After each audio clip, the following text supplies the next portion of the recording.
and I'm going to talk about it from the perspective of testing and continuous deployment. The reason I'm going to talk about it is my current role is the agility coach at Tatts. And one of the things that we're doing is we are moving towards a continuous deployment mindset, a continuous deployment philosophy. We're not there yet. It's very hard to get there, but we're moving towards it. We've recently been experimenting with how it works in a team. We're using continuous deployment as part of our bootstrap to agility, because this is the sort of activity that helps a team almost instantly become agile. So I'm going to talk you through our framework, and I'm going to talk to you about the key learnings that we had. Okay? Now, when we start to talk about continuous deployment and talk about continuous development, a lot of people immediately go to that DevOps part of their mind. I want you to go there. I want you to think about it from a different perspective. It's not about DevOps. What we're doing is we're focusing on the ability to deliver business value. That's what we're focusing on.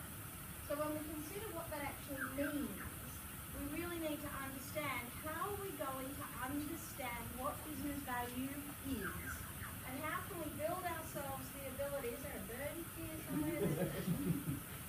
Just curious. Right, cool.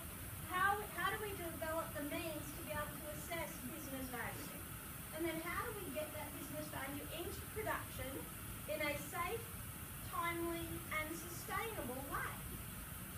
Now, this is really important to us. It's got to be safe. We're in a regulated environment, a heavy regulated environment, so we have to make sure that everything we do adheres to those regulations. So when you start to talk about continuous deployment in this sort of environment, a heavily regulated environment, people get veins going in their foreheads, and they start to get very, very worried very, very quickly. So we've got to think about what does safe mean. Exactly the same thing as it always means in any environment. It means strong, enhanced feedback loops. So when you start to talk about this sort of thing, people start to understand that it's not about getting code to production fast, it's about getting code to production in the right way. So you need to build a framework that supports it. And this is our framework. I'll drill down into the details of it later, but the way it works, we have the capacity to cut code. As soon as you cut a piece of code, it goes into the build engine. Tests are run immediately. Once we have the build, it can either go into a storage capacity, which means we will not be using it straight away. It needs to go somewhere else for something else. Or we're going to put it into the deployment pipeline. Once it goes into the deployment pipeline, we are going to put it somewhere for use. When we put it somewhere for use, it's tested again. When we get it out of there, we're going to make it live, and we're going to test it again. Now, the tester in me says, yeah, this is great, we're testing all the time. But I've got to tell you the truth. The first time we did it, it didn't look like this. The first time we did it, it went from there to there, and then back to there real quick. Because it failed. Really fast. Really, really fast. Which from an agility coach perspective was exactly what I wanted to happen. Because we had to learn some things. One of the things that we learned about testing in continuous deployment is you have to change the way you think about testing. Because you are not testing a lot. You are testing a little, often. And that changes the mindset of what you're looking for, what defects you're trying to find. So in our first iteration, like I said, we went from there to there really quickly. And then we stopped. We stopped for a number of reasons. Reason number one, first thing that happened is the testers found bugs, which was great. So we had to bounce back to our development environment and then our development engine saying, guys, not good enough. But what we found was the developers kept on cutting code. So we were going from here to here really quickly, and it was stacking up and stacking up and stacking up and stacking up. Because we had mainly manual tests. We were doing lots of little code changes with lots of big manual tests. And I've looked at this and I'm saying there's two ways this can go, really badly or really well. Luckily we went down the really well track. So what happened was the team said we must test because we've got to be safe. Remember that provision about we've got to go safe for the environment? So we've got to be safe. So developers stop cutting code, start running tests. Because all the tests are written.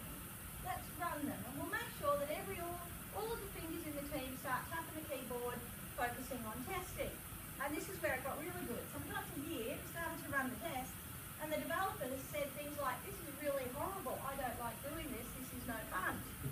Which was perfect, absolutely perfect. So we then said, what are you going to do about it? And then these guys bang onto it straight away, weren't they? We'll automate. Yeah? Brilliant. Exactly where we wanted them to go. They automated the manual tests, which meant we got further behind. Because it's really hard to automate manual tests that go through multiple layers of your architecture, which you're probably going to be talking about, multiple layers of your architecture. And this was a website, so we had multiple layers of architecture that we had to get through the service layer all the way down to database systems all the way back up again. Very hard to automate that very quickly. Now there's a few words that are missing here and you're going to spot them real soon. So the developers decided that automating its descendable life cycle was really slow and really ugly, didn't like doing it. The testers loved it, it was great because they got heaps of time to do manual testing because the developers were doing all the automated testing. The developers say to themselves, what if we did unit testing? So those of us in the team went, okay, only if you have to. So what they did is they started to do unit testing. But they started manually. So we'll just do manual unit testing. So as we cut a bit of code, we'll do a bit of unit testing. And it was a really interesting discovery that what unit testing meant to them was totally different to what unit testing meant to anyone else. So we had quite a steep learning curve there as well. You know, what is unit testing? What's not unit testing? How do we do it? How do we do it effectively? How do we do it well? So we had to go through that learning curve. But the truly amazing thing about this learning curve is it wasn't a learning curve for the testers. It was a learning curve for the team to realise the value of these feedback loops. As we were going through this journey and we were starting to get to these levels of discussion amongst the team, people started to say things like, gosh, we need everyone in the team to be able to do this. Their original mindset was continuous deployment is by developers for developers. It's all about getting the code out as fast as you possibly can. But that's not what we're talking about here. What we're talking about here is delivering the business value. Because if you punch out a lot of really bad code, you know what you get? Really bad feedback really quickly. So they started to realise the value of the feedback loops. They started to realise the value of what we're doing and how we're doing it. And they started to realise the value of these cross-functional teams. So from an agility coach, I'm like, yeah, baby, the mindset's getting bedded down. We need the tool set to support it. So once we got our framework with the mindset working, then we started to build a framework that got the tool set working. We started to think about how are we going to do this better and more effectively.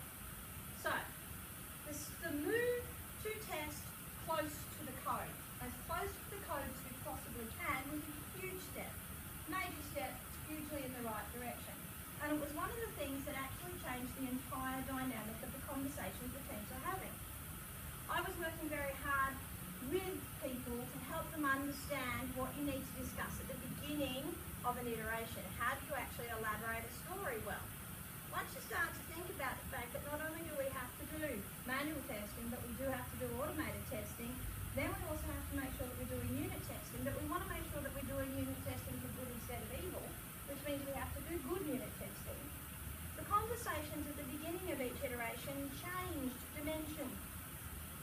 The conversations changed from what are we going to build to how are we going to know it's right, which is a huge step.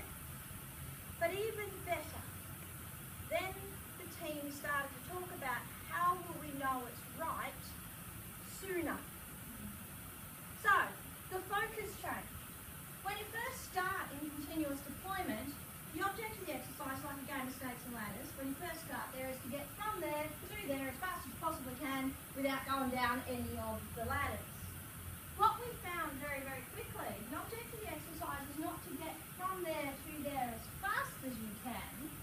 The object of the exercise is to get from there to there as often as you can with right information. And the information comes from the testing.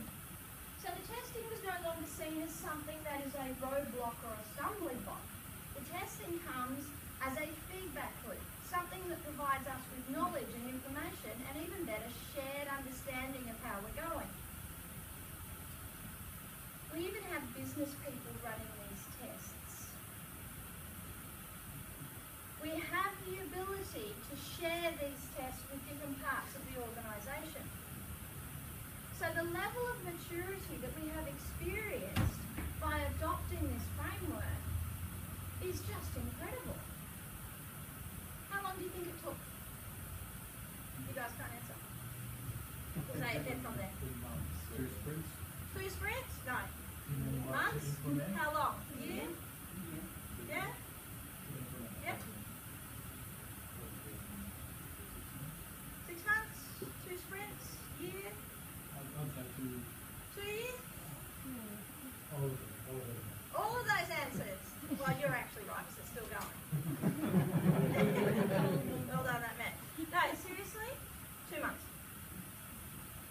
2 months to go through that learning journey. 2 months to build that level of knowledge. Sounds right. You said sprints. Yeah. Where are we? Tell me how long the sprints are. It does, doesn't it? Undefined unit of measure. Alrighty. So other key metrics. The time was incredibly fast. The team was incredibly focused, you know, so we sort of had that mandate, get it done, get it done, get it done, which was pretty cool. We went from 0 unit tests, 0, to well over 2,600 unit tests in 6 weeks. We went from, this is a great stat, we went from over 500 automated tests that happen at this end of the life cycle to 187. We stopped doing testing here, started doing testing here. We changed the dimensions of our test to really focus on what was being built, when it was being built. The tests we do, the big ones at the end, they're still big, they're still clunky, they're still long, but they're far more effective and efficient because they tell us meaningful information. That's a question. At the moment, how do you manage the testing balance between the testing in the build or automated test and the testing in the provision? Right? How do you go, this should be automated, if this is going to be manual, if this is coded out, or how do you manage it at the moment? How do we manage? When we get into the beginning of an iteration, when we start the discussion, we start to talk about what provides business value. What is the value proposition of this story? But things that we're learning, if you do it twice, automate it. If you do it once, manual's good. Yeah? But if you're going to need this information in the future, automate it. If you're going to be using this to look for regression, automate it early. Close to the code is good. The bigger the risk, the earlier you do it. Yeah? The more complicated the code that you're writing is going to be, the earlier you start your testing. I had a great time. It was absolutely fabulous. I actually had a stand-up, face-to-face, robust discussion with a developer who told me it wasn't his job to do unit testing. It was great. Everyone's on a learning curve because that was a big learning curve for me. And I said things along the lines of, really? Are you sure? Do you want to talk about that? Because guess what? It is. And apparently that was a very shock to some people. But this is the type of learning curve that I'm talking about. To go from that to where we are now by just thinking about this. 2 months. 2 months. To the extent that testing is fully integrated into the way we work, to the extent that testing is done by everyone in the team always. Now, I've been working in the testing space for a very, very long time. Some of you know this because you've been trapped with me for a very, very long time. But seriously, this is the fastest uptake of skill that I have ever seen. Fastest uptake of skill. And it is so effective. The team is focused on value. Delivering value. Not delivering code, not delivering output, not delivering paylock, delivering value. Making sure we keep the eyes on the ball. What is this solution about? It's about making value for our business. And the team stays focused on that. They also realise they can't do it without each other. So when you start to move into the continuous deployment approach, your framework is basically a way that you start to work together more effectively and efficiently. The skill levels of the test is also increased exponentially. Okay? Because it's not about deploying to production several times a day. You know, you hear all the great ones, you know, we're going to go Google and we're going to go Facebook and we're going to 400 times a day and all this sort of stuff. Now, seriously, in just about any regulated industry, you start to say that and the regulators start to have heart attacks.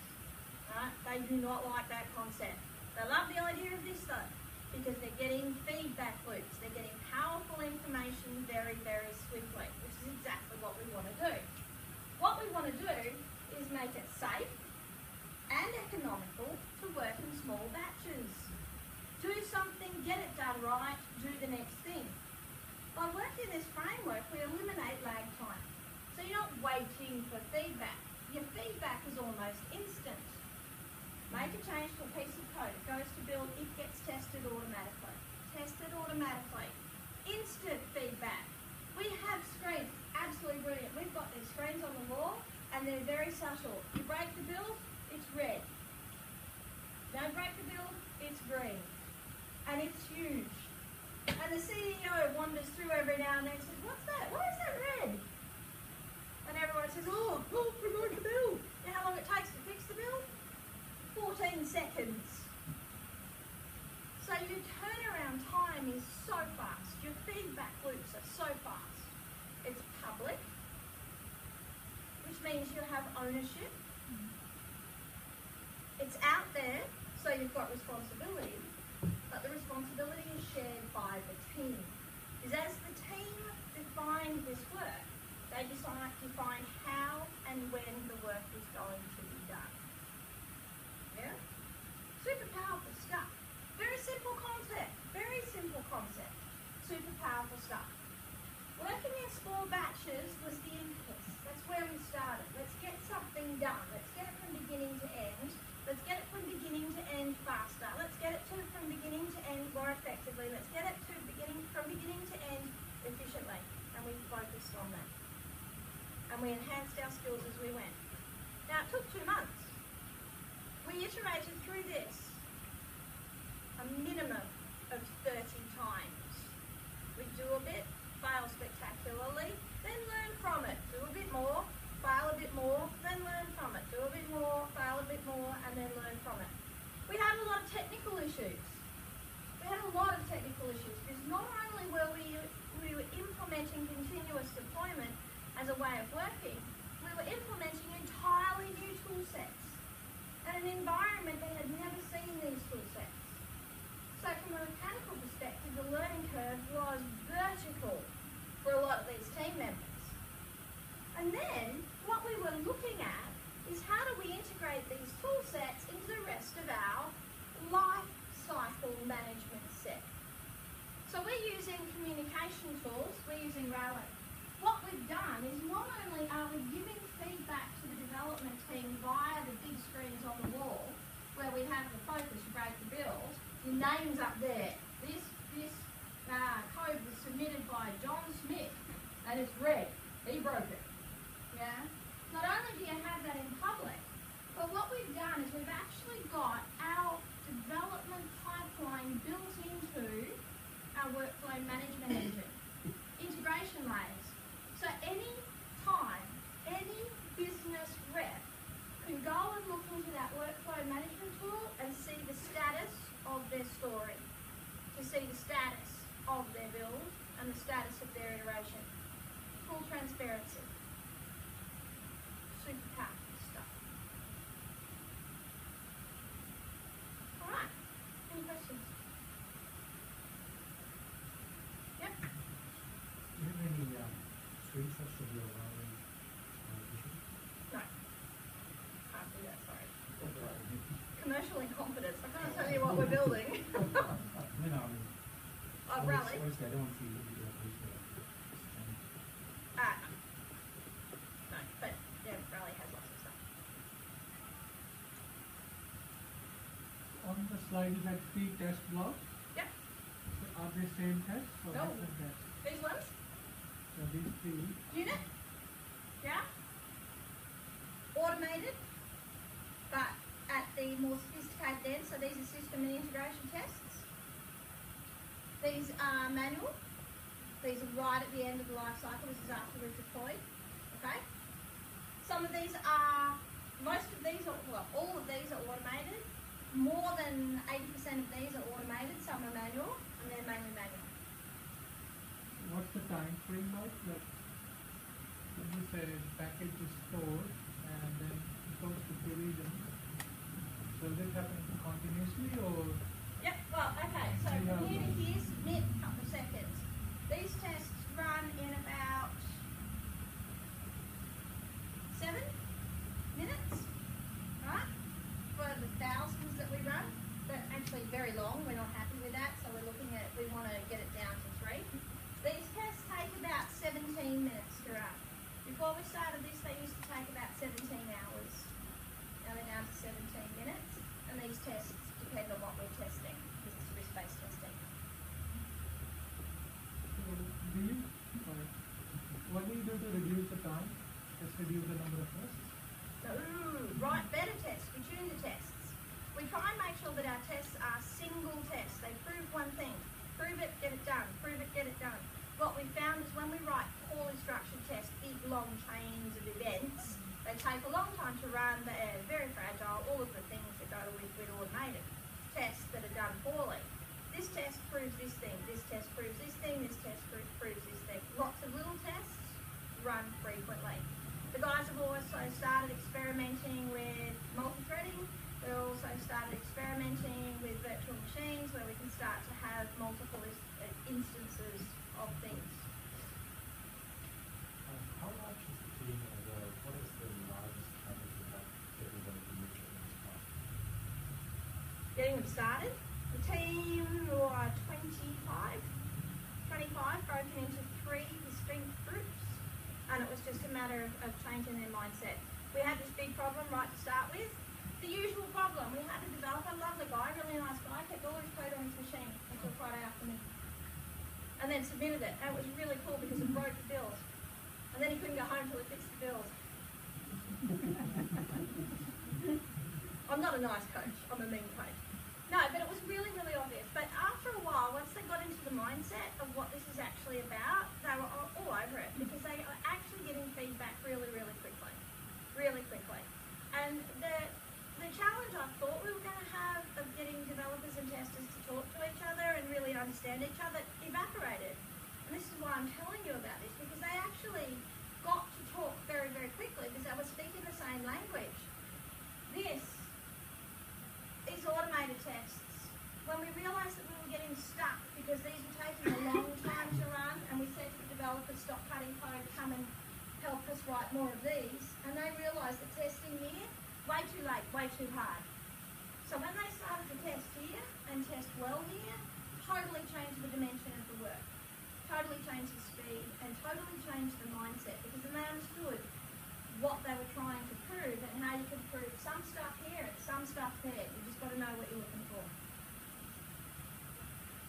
This is the comment I really like to approach. You are the developers like writing tests, and people don't really offer experience and they realize it. But the question is, sometimes You're not allowed to do that. right now, I don't really I could go. But anyway, so sometimes the developers are very arrogant, I guess. And you know, you have the same, thinking with the same type of person, but like, they thought they know more. And when they were trying to tell me somebody should do the right thing, they, you know, just come back and this is how do you deal with that kind of situation? I outrank them.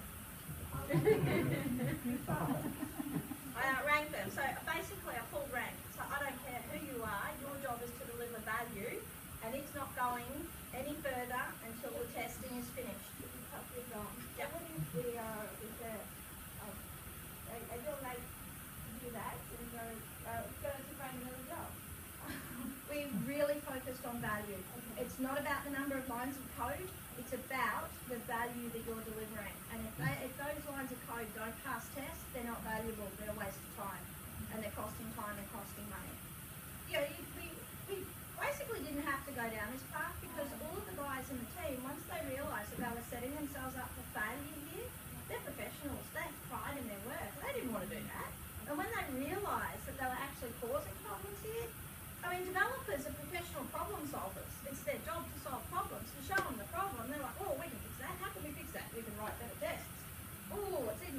right from here, and all of a sudden the problem goes away, which is exactly what we want it to do. You can stand at the front and you can yell at them as much as you want and say, you must do these things, but until people actually believe it and invest in it, it's not going to happen. So, had to learn the hard way. Now, it was hard because I had to say, management, this is going to be ugly and we're going to get lots of red boards and people are going to get upset, but it's going to pay off. I just didn't realise myself how quickly it was going to pay off. So, sorry, another question is, for the next experience they had, was it planning, or you just happen to, in your that you kind of have got a couple people that? It was sort of planned, but I didn't expect it to work as well as it did. Yeah, so we now call this the Sharon method. Trademark pending, registered copyright, whatever, something. I am joking. Thank you. Can I ask something? Do all of your devs write unit tests? Like, do any of their testers write unit tests, or is it just Well, we're not there yet. Okay. But we're getting close. Because And- what we're finding is we're leading towards TDD. Because the guys started to realise that even though they're writing unit tests, their testers are still finding unit level bugs. Yeah. And because we've built this mindset of I want to deliver value, now the guys are saying, oh, I should have found that. And so they're starting to think differently. One of the things that we are doing though, before we get to this stage in here, we have a shoulder check. I'm about to commit my code, can you come and have a look at it? So we're doing, not pairing, but what we're seeing is the developers are sharing the knowledge, the testers are saying, have you thought about? But the testers are also upskilling on the code structures, which means that when they get down here, they can recognise the risks that they want to find. And you've mentioned there was a gap between a dev's understanding of unit tests and a QA's. What was that exactly? Are you able to explain? Okay, yeah. First Because of all, you said that they were doing unit tests manually, so eventually. Yeah. Some of them were, some of them yeah, weren't. okay. Then we talked about how a unit test is meant to exercise the module of code that you just wrote. Some of the time the guys were doing enormous long tests, but they just happened to be running at code level. I'm like, well, that's not a unit test, that's just an enormous long test running at code level. You know, what are you trying to prove about this unit of code? And then we'd have the discussion around the difference between a unit and integration test. And then they'd say, oh, right. And then we talk about, well, let's make sure that each of our units is actually a unit. Because we uncovered all sorts of really ugly things, like the fact that one guy's unit was 1,400 lines long. It's like, dude, that's not a unit, that's a block of flats. Okay? So, you know, we started to talk about how do we define our work and how do we modularize and how do we break it down into small deliverable chunks and all that sort of stuff. So enormous learning going on. Yeah, with the unit testing, did you encourage the devs to write code tests first, or? We're not at the TDD stage yet. We're going there. We're going to get there, but we're not there yet. That's the next step where we want to be doing TDD. Just going back to the question from before, we're going for a similar pain and RC2, just trying to encourage the mindset that you can try and follow Tatts, and we have similar problems with, you get a range of guys from, really want to get on board but don't necessarily know the right way to unit testing is not my job. And we found that if you some of those people can be convinced if you talk at their level, like if you try and get someone who have a background in a lot of the problems we have, well, you're not a developer, so I'm not going to bother listening to you. And you're exactly right. If there's engineers there who are test effective and they know, okay, this is what decent unit testing looks like, and you can talk their language, and they listen to what you say and think, right, okay, this guy isn't like the others, he kind of knows a bit more about what I do day to day on the cold face, and they can kind of relate a bit better. So when we did it, we had a very senior dev, a very senior test with automation skills, and me, all working together. And whenever a question was raised, we decided who was the best person to answer it. The technical dude, the technical test dude, or me. Yeah? And we work as a group, because the technical guys struggled with the change change in mindset. And like people say to me, how do we get the tentacles from octopus deployed to connect to the right environment? And I'll be like, hey? Not weird. Yeah, because there is that multiple dimensions, but you've got to have credibility, you've got to understand what you're doing. And one of the problems that we have, and this is right from the beginning, you have to define continuous deployment correctly. You must understand what it means. And you've got to talk to people about it, otherwise it doesn't work. Okay? Yes, I'm way over time, so Yeah, maybe two more and then take the rest offline. yeah, Please. if that's all right. Okay. How do you even estimate in such the continuous development? So generally what test estimate on start of the value, business value. Yeah. But here we are doing testing, build and then So part of our estimation approach is to define a definition of done. Make sure inside that definition of done we have all of the steps of this process and everyone's over it. And we do it story by story, piece of work by piece of work to make sure that we don't just cookie cutter it, we consider each piece of work. Some of them are going to be test heavy, some of them are going to be test light. Some of them are going to be regression prone, some of them are going to be a piece of cake. it's going to be the total estimate of Yep. the whole stuff. Absolutely. Done. Because this is the the actual done. Not ready for the next phase. This is done. So this is a very clear way of using definition of done. How do you ensure that unfinished pieces don't make it through production and We have very, very strict source control. We have very, very strict flag setting. We have very, very strict branching strategies. So we've got tool sets as well as mindsets that make sure that we don't have leakage.